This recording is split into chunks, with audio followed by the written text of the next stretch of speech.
Living Beyond 120 is provided for informational purposes only and does not constitute medical advice. This content is not intended to be a substitute for professional medical advice, diagnosis, or treatment. Always seek the advice of a physician or other qualified health provider with any questions you may have regarding a medical condition. This is Living Beyond 120, the podcast about longevity, health, and human performance, with hosts Mark Young. We're not talking about how to live to be 120 and be old for a long time. We want to change lifespans. 60 years old isn't looking at retirement. 60 years old is looking at what's the next challenge. And Dr. Jeffrey Gladden, physician, interventional cardiologist, and longevity expert. What would you do if you had an extra 40 or 50 or 60 years of health span? What would you do with that time? Now, this week's episode of Living Beyond 120. Welcome, everybody, to this edition of Living Beyond 120. I'm your host, Dr. Mark Young, with my co-host, Dr. Jeffrey Gladden. Jeff, it is springtime. Yeah, springtime. And yes, which means race season starts for me. Yeah, exactly. You're getting excited. Your slicks are getting hot and your car's getting all lubed up. Yeah. I've done a lot of work on my car over the winter. I'm sure you have. And, if people... You know what I've done? No, you know what I've done, Mark? I've done a lot of work on myself over the winter. I know you have. And I was going to say, if people did half the amount of work on themselves that they do on their cars or their houses, everybody'd be living to be 120. Yeah, exactly. I've been doing some really exciting stuff that we'll share with people. I just took 3.5 years off my epigenetic age in 5 months doing some stuff that we're doing here. So tell the audience, what does that mean? What does that mean to them? Well, epigenetic age is something that can be measured. There are a number of different companies out there that measure it, but you're basically looking at methylation patterns of your DNA. And as we age, the methylation patterns change.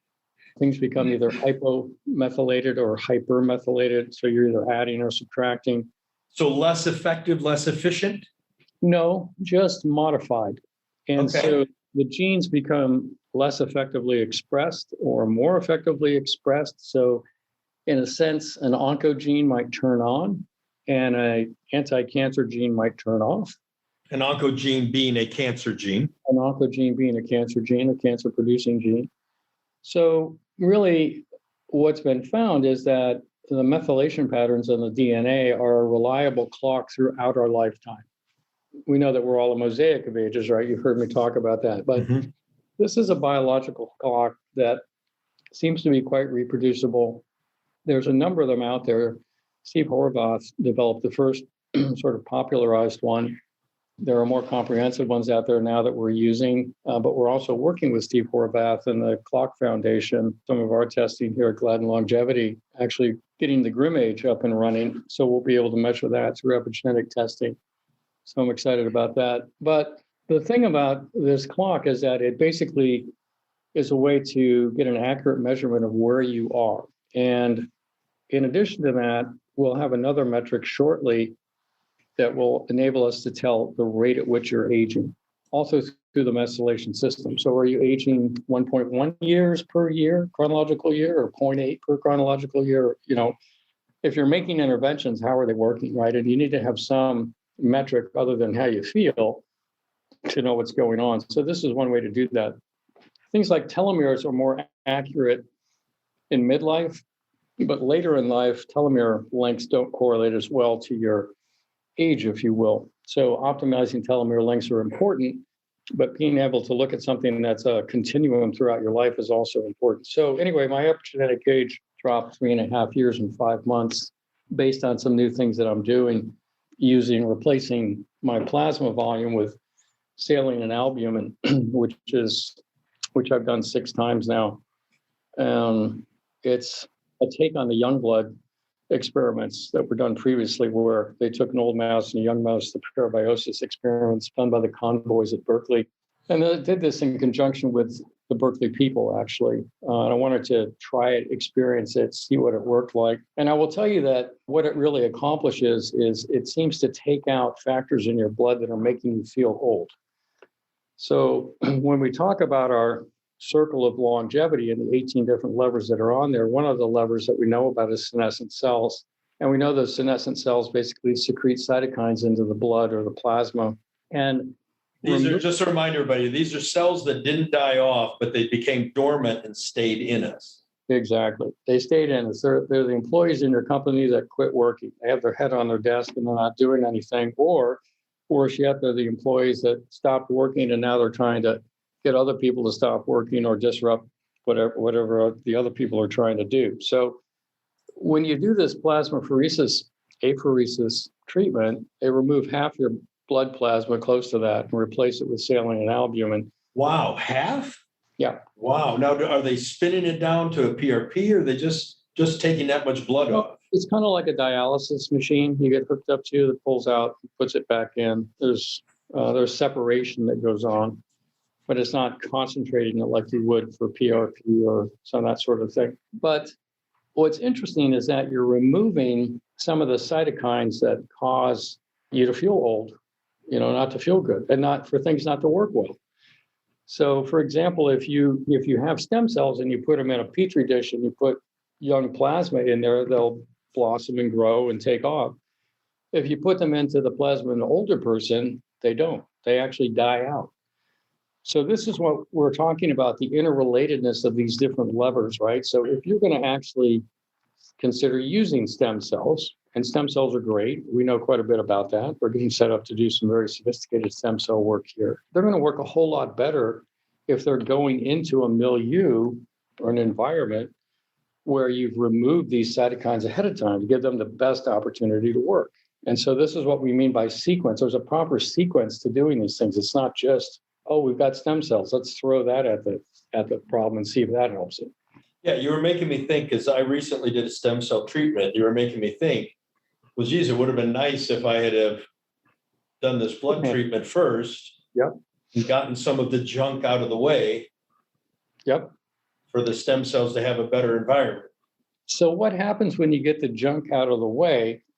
You do it monthly for 6 months and then quarterly thereafter. But if you're an Alzheimer's patient, you can do it every other day for about 3 weeks. You can do it like 3 times a week for 3 weeks. And that seems to have an impact. So are we going after the peptide in the brain that causes the plaque? Well, we're actually going amyloid. We're actually going after and part of this is under research right now. So I was doing this, as I said, with the convoys out of Berkeley. And so they would I haven't seen the results of it yet, but they're doing proteomics on my blood pre and post to look at it and see what they're actually accomplishing. Because this is such cutting edge stuff that we don't know exactly all the different ways that we work. We only know that from their studies, particularly in mice and in humans to some extent, that they can reboot all 3 germ cell layers when you do this. So when you replace that plasma and get the junk out, all of a sudden your endoderm, mesoderm, and ectoderm, all those germ layers that create a body, those are the 3 germ layers in an embryo, and they create brain and internal organs and bone and muscle and everything that you are. If you can reboot all of those simultaneously, that's pretty magical. So that's what they're showing. But the experience that I had with it was that I did the first procedure and I got a really nice boost in like energy level. It's like you feel like you're 22 again. I mean, it's like really, you feel really good. You can really knock out some work and do some stuff. And that lasted for about 3 weeks and then started to taper off. Then I went back and did the treatment. Same thing, went back, same thing, 3 weeks, 3 weeks, 3 weeks, and then it would taper off. And then I did a couple stem cell treatments, one after the January treatment, immediately the next day, and one in February prior to the next treatment. And then I started taking a supplement called spermidine that I wanted to talk about today. We're going to talk about spermidine in detail. And between the combination of, I suppose, having the stem cells in my system, having done some cumulative apheresis treatments, and adding in the spermidine, all of a sudden, I had great energy 4 weeks out. So it extended it. It extended it, exactly. It extended the whole thing. And then when I did the apheresis again, I got an even bigger boost over where I was because I thought, I still feel great. And then when I did it again, it was like going into kind of another level still. And this is kind of how it works, I think, in longevity. It's about interplay between these various technologies, different supplements, and understanding these 18 levers and kind of getting this trampoline or bigger boost effect when you start to sequence them and process them the way that we're thinking about. So it's really super exciting stuff. And then we saw that I'd taken 3.5 years off my epigenetic age in 5 months, and I'm curious to test it again, which I'll do later this week, and sort of see where it is. And that's what's happening. But I think it would be really nice for us to talk a little bit about spermidine, because I don't think it's a supplement that a lot of people are taking per se or know that much about. But I think it's worth their time. Yeah, it's not that common of a supplement and not something you're going to find at most of the drugstores or any drugstore or health food store. Yeah, exactly. And so the other thing I will say is that I just got back from Colorado and I did a little snowboarding up there with one of my daughters. You know, it was up at 10,000 feet and snowboarding, you know, zero issue, zero problem. I live at 600 feet and I have a history of being sick with altitude. And I think what's happened is I've really figured out something about molecular hydrogen and its effects on altitude and how you feel. So when we flew out this last time to get the plasmapheresis done, the apheresis done, typically I'll fly out the day before, spend the night, and then have it done. This time we flew out the morning of and had the procedure done. And what was interesting was I was more dehydrated during this procedure, even though I was drinking water on the plane. And I typically drink 1 hydrogen when I take off. And then I'll let that kind of cover me for the rest of the duration. And when I get off a plane, a lot of times you'll feel a little fatigued. I've started drinking a hydrogen when I got off the plane, and that seemed to help quite a bit, actually. But then what I realized is that I was still dehydrated because I had more trouble getting the blood in and out of me than they ordinarily would.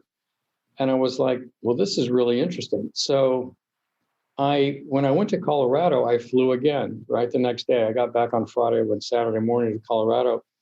This time I drank hydrogen as I got on the plane, during the flight, when I got off the flight, and I felt great. And then I went snowboarding. I drank it in the morning. I drank it in the car on the way up. I think I drank one at the mountain, and I felt amazing the whole time, like zero headache. The next day I had a little bit of a headache from the altitude, and I drank a hydrogen and it went away almost immediately. So I think what's happening here is we don't really fully comprehend how dehydrated we get when we fly. And I know you've been flying around. Mm-hmm. We also don't really comprehend how dehydrated we get when we go to elevation. And the biology of that is that at elevation, you change the pressure inside your body. The atmospheric pressure is different. So your thoracic pressure is different. And when that happens, it changes a sensing mechanism you have in your heart. And it releases something called natriuretic factor, atrial natriuretic factor. And that causes you to have a diuresis. So when you go to altitude, not only is the air drier, so you're losing air or water through your skin, but now you're actually urinating out more fluid because of the change in atmospheric pressure. So I think if you've started traveling again, and as you guys know, I've been traveling really since last August, I think Mark has too, I'm really finding that the hydrogen works great for that. And I'm also using the hydrogen pre and post workout. Now, I've always used it pre, but now I'm also using it post. And I'm finding that is a really nice combination as well, because I'm managing the oxidative stress that way. And so anyway, those are a couple of things that I've figured out just recently with regards to the use of hydrogen. Now, we have a hydrogen product, right? H2 Max. So Dr. Gladden's just talking about something he wants you to buy more of. But I will tell you this, that we haven't talked a lot about hydrogen in the last episodes per se.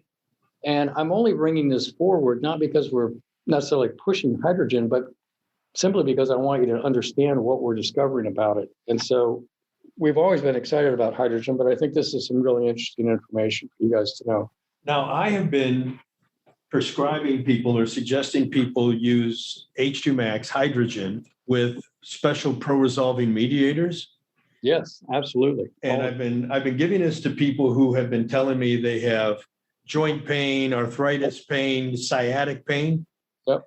And having outstanding outcomes. Yep, same. We use it constantly. That's our first go-to before we start prescribing, or as we prescribe peptides, is to use H2 Max along with the special pro-resolving mediators, SPMs is the acronym. And that seems to work great for pain. How are you dosing the SPMs for people that you're suggesting? It depends on what we're treating. So just like we dose the hydrogen based on what we're treating, right? If somebody has more acute pain or arthritic pain or whatever, we've discovered, and we've discovered this together, you have and we have, that 2 or 3 or 4 hydrogen dropped at once seems to have a bigger salutary effect than just 1 hydrogen at a time. Mm-hmm. In addition to that, we use the SPMs. The recommended dose is like 2 twice a day, but we'll use up to 3 times a day if somebody's really having issues. And we found that it's enough to kind of break that cycle of inflammation and pain. And then from there, you can taper them back down. That's exactly what I have been recommending. 3 times a day, mm-hmm. 2 to 3 hydrogen at a crack, mm-hmm. and then 2 to 3 weeks of that. Yep. And then telling them to start experimenting, titrating down to see if they still keep feeling well. Yep. And they're able to titrate down, by the way. Most people can titrate down. Yeah, exactly. Yeah, we find that too, particularly when we add in the peptides and some of the other stuff we do. And it's also true it works for brain function also, like inflammation, concussion, things like that. And so we've been very impressed with that. It just seems to have a really nice systemic effect. So let's learn more about spermidine. Tell us more about this. Well, let me put it in context for you. You know, we've talked about these 18 levers of longevity, and there are basically several that are affected by spermidine. So number 12, which was optimizing proteostasis, which is how proteins get transcribed, folded, and then basically lysed or eaten back up to keep your proteins healthy in your cell. So spermidine is going to affect that. It interplays with 13, which is optimizing our nutrient sensing, and it does so specifically with regards to activation of sirtuins, which is the NAD-NADH ratio sensing system, but it will activate sirtuins. Spermidine will do that. And then it also interacts with number 14, which is optimizing mitochondrial function. We'll talk about that. And then it also interfaces with number 15, which was optimizing our senescent cell populations and their secretory status, which is also what the plasmapheresis or apheresis is doing that I was just describing to you. So with one supplement here, we're actually hitting 4 of the 18 different levers. And I think these levers that we're pulling are kind of primary in some sense. You know, we know that telomere lengths and epigenetic age, these other things are also primary, but this is one piece that you can focus on. So if we talk a little bit about spermidine, and maybe you haven't heard about spermidine, but it's basically a polyamine, and there are several different polyamines in the body. Spermidine is one, spermine is another, putrescine is a third one. Putrescine doesn't seem to have the same effects as spermidine and spermine. And spermidine, living up to its name, is also found in sperm. So as Days Asprey would say, you can get it the old-fashioned way, or you can find it that it's rich in sprouts, and particularly rich in wheat germ. You'll find a lot of it. But let me just tell you read off to you some of the things it can do. So number 1, it is great for cardiovascular health. We'll talk about that in a minute. It has an impact on cancer risk. It has an impact on dementia, on neurodegeneration. It impacts longevity. It turns on autophagy. It promotes healthy proteostasis, which we were just talking about. It increases mitochondrial biogenesis, so you're making more healthy mitochondria. Okay, so that's some really strong activities. Just to go into in a little bit more detail, it enhances autophagy. So what is autophagy? It's that self-eating, if you will, autophagy, auto-eating. And it's basically how we recycle worn out components in the cells. So your race car can't do that. You just have to throw them in the trash bin. But in this case, we can recycle things out of our cells, and they just have to be pushed through a recycling mechanism that are these autophagosomes and autolysosomes that basically gobble up the old pieces and then chew them up and recycle the bits. And spermidine increases that entire process. So that's really great. It's really great, particularly if you have a protein folding disorder, like people with ALS risk or people with Alzheimer's risk. They have misfolded proteins that accumulate within the cell. Parkinson's clients also have misfolded proteins, and this can help to eradicate those from the cell. So I think that's pretty interesting, really.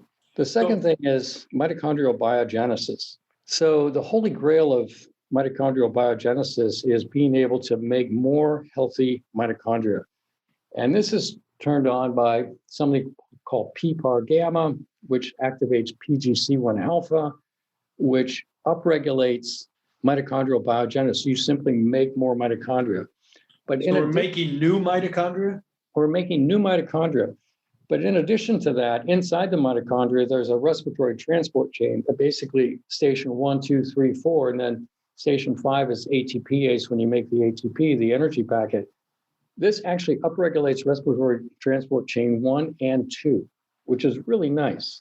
We have NAD that will increase respiratory transport chain 1 also, and you can get that with NMN, but spermidine comes right in there with respiratory transport chain 1 and 2.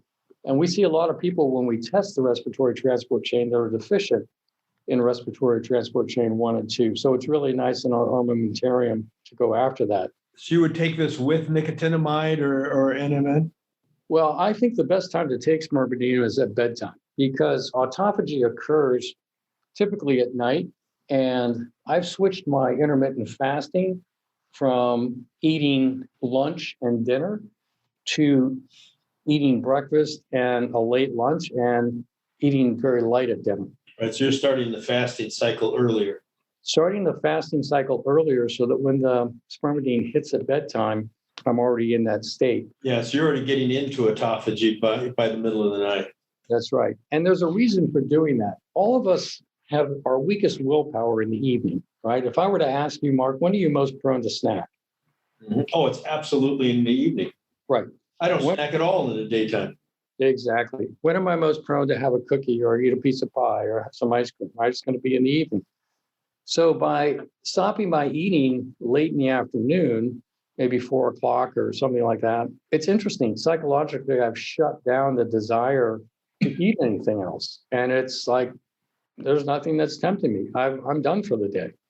And it's really fascinating. It's been shown to have a much bigger impact on weight loss than intermittent fasting, where you fast through the morning, but then you kind of splurge at night when you're tired, hungry, decreased resolve, if you will, to not eat. So anyway, I've made that change, but I've coupled the spermidine with it by taking it at bedtime. What kind of dosing do you use spermidine? I use an extract from wheat germ. It's about 800 milligrams, and I'm taking 2 of those at bedtime. So 800 milligrams. Okay. So is spermidine acting as a senolytic? Well, let's talk about that in a minute. I'll tell you what it does. It actually increases mitochondrial function in senescent cells. So becoming a senescent cell is on a continuum, right? Cells don't just flip a switch and they're senescent. They're kind of winding down, right? They become clogged, they become older, telomeres are shortened, DNA is damaged, mitochondrial function is going down. But it turns out that when you use spermidine, you increase mitochondrial function inside, let's call it perisenescent cells. And I think you can actually decrease the number of cells that are becoming senescent by boosting mitochondrial function in them. So that's, you give those pre-senescent cells more life. Correct. That's right. Yeah. Okay, which not only means you have more healthy cells functioning, you have less garbage blocking up the system. Yeah, exactly.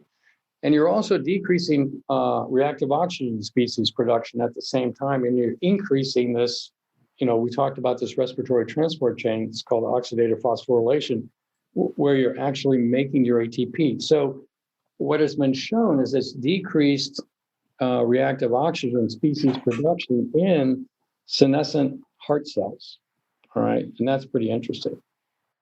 So would you consider taking something like spermidine and taking it with another product like a fisetin? Yes, and I use Ficitin, and now we're talking about a senolytic. I like Ficitin as a senolytic.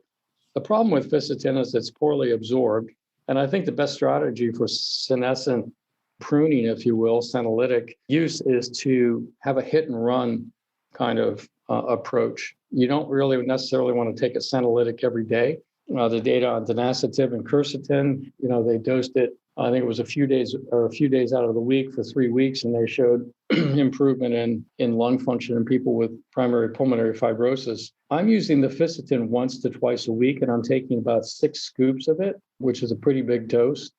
And since it's fat soluble, I actually stick it in my mouth and down it by guzzling olive oil. And then I throw in something called lipo-optimize because I don't have a gallbladder to basically give me the bile salts I need to absorb it. And so that's how I'm actually doing it. But that's like once a week. But I'm using the spermidine on a daily basis. So. And I want to caution people that when you hear Dr. Glenn say he's taking it with olive oil, you want to make sure that check the source of that olive oil. Make sure that it is extra virgin olive oil, and look at the back of the label and see what else it's been mixed with. Yeah, this is a very good point. There's so many imitation olive oils out there. So we have some great sources for olive oil. It's something that we'll probably put on our website for people to be able to pick up. We've got a great source with a very, very high phenolic content. It's grown under very pristine conditions. It's actually out of Napa, California. So that's something we'll try to make available to you. But that's very important. We're big fans of Botticelli extra virgin olive oil here. Yeah, I'll show you. I will send some to you. Yeah, well, I'm very familiar with it too. But I'll show you something that's probably even better. And we'll bring that to light here for you. So the other thing I like about the heart, we've been talking about the heart, right? So improving cardiomyocytes, which are the muscle cells of the heart, using spermidine. It's also been shown to lower the risk of heart disease. It actually reverses something called left ventricular hypertrophy. So the muscle of the heart can get thick. When you lift weights with your arm, your muscle gets thick. That's hypertrophy. When your heart is pumping blood against higher blood pressures, the muscle has to thicken up to kind of carry that load, if you will. But that thickened heart muscle works against you because the heart really has 2 functions. It has to be strong enough to pump blood, but it has to be supple enough to relax to receive blood. And a thick heart muscle is strong, but it lacks the ability to be supple and receive incoming blood. And so it functionally limits how much blood you can pump every minute, cardiac output, VO2 max. So if you have any issues with high blood pressure, taking something like spermidine can help decrease the thickness of the heart muscle. And that improves the diastolic dysfunction, that lower blood pressure measurement reading that we get 120/80, let's say. It improves the suppleness of the heart to allow the heart to fill, so you get more blood out with the next beat. And it also lowers the pressure inside the heart. It has less of an effect on the pumping strength of the heart. It seems to focus primarily on this diastolic dysfunction. And I will tell you that as a cardiologist, it became well known to us that diastolic dysfunction, this loss of relaxation of the heart muscle, if you will, really happens much more commonly than a weak heart, if you will. There's lots of congestive heart failure, lots of weak hearts, but this is so prevalent in people that aren't exercising, have high blood pressure, are chronologically older in age. They lose this function. And so using the spermidine is a great way to protect yourself against that. Okay. It also lowers blood pressure, especially in a high salt environment. It improves the L-arginine nitric oxide pathway, which is, I think, fascinating. So it's lowering blood pressure, decreasing the work of the heart, also allowing the heart not to be hypertrophied. These effects are actually interplaying with each other in a really good way. So if it's working in improving the L-arginine pathway, is it then contributing to nitric oxide? Yes, it does. It improves nitric oxide production. So that's we love nitric oxide, high nitrate diets, Neo40 Pro, things like that. But this works really well. And we know that the L-arginine pathway is not the major pathway for us later in life, but still to have that turned on is a good thing. Mm-hmm. And when they do the anatomic analysis of the heart, when a heart muscle is hypertrophied, there are some structural changes, right? You have more collagen tissue, it gets more fibrotic. The spermidine does not affect that. It also, there can be some structural changes in the extracellular matrix that's part of this collagen-rich fiber, and that is unchanged. There's also coronary microvascular loss that can occur in these thickened heart muscles, and it does not affect that either. What it does is it affects the cardiomyocytes themselves and increases their number of mitochondria and the number of myofibrils, which are basically the proteins that allow contractility and hence relaxation. So again, it seems to have its major effect at being able to enhance the energetics of the cell. And I will say that since I've been using the spermidine, the last time I did my VO2 max, I came out in an exceptional area for a 20 to 24-year-old. I feel like my cardio is more effortless at this point in time, actually using it. So I think that's really cool for our listeners to hear too, because, we're big fans of cardio and VO2 max for longevity. Taking the spermidine, it'd be interesting for you to give us some feedback as to whether or not you think it's also improving your cardiovascular capacity. So this is also having an effect then on your circulatory system, the arterial health. Yep. And what does it do there? How does it help us in that regard? Well, with the circulatory system, again, it's increasing nitric oxide, it's lowering blood pressure, it's improving arterial elasticity, which is something we also measure. And that's another aging issue, right? It is. That's exactly right. There's actually a metric that we measure called an endopath test, which is kind of the gold standard for arterial health and arterial age. We get an anatomic age and then we get this functional age, and it looks at arterial stiffness. And it's expected that the arteries will get stiffened as we go up chronologically.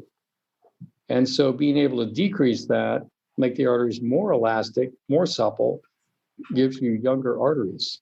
So it also improves kidney function in high blood pressure people. That people with high blood pressure are more prone to end up on dialysis and things like that. So it's kidney disease is very common. Super common. Yeah, super common. Yeah. And using these protocols I was just telling you about, I've been able to drop my serum creatinine. I told you that my kidneys were damaged when I was 5 years old. I had strep throat and made some antibodies that end up damaging my kidneys. I had post-streptococcal glomerulonephritis, it's called.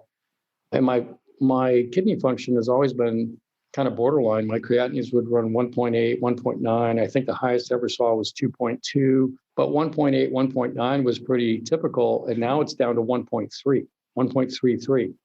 And one normal, upper limit of normal will be 1.2. As you're getting chronologically older, you don't expect to see your kidney function improving. And yet I'm seeing my kidney function improving. So my kidney age is actually decreasing even more than my epigenetic age has so far. So would you give this to someone who was in a stage 2 or stage 3 kidney failure? Totally. I would start it if I were having issues with my kidneys at all. And it looks like it's the autophagy process that may be helping to protect the kidneys, potentially clearing out the cells, making them function better. Then you've got the increased mitochondrial function, ATP production, fewer cells are becoming senescent inside the kidneys, et cetera. Now, here's something that's really interesting is that spermidine is also associated with a decrease in plaque rupture. So inside your arteries, if you have plaque that's built up from cholesterol deposition, et cetera, taking spermidine not only improves the elasticity of the arteries, lowers the blood pressure, improves cardiac output, improves your kidneys, but now it's keeping those plaques from rupturing, which causes heart attack and strokes.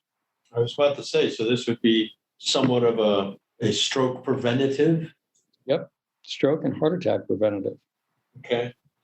It's also been shown to lower the risk of cancer. And that cancer basically comes from damaged cells. Cells that are either senescent can become cancerous. Cells with DNA damage can become cancerous. Cells with poor mitochondrial function can become cancerous.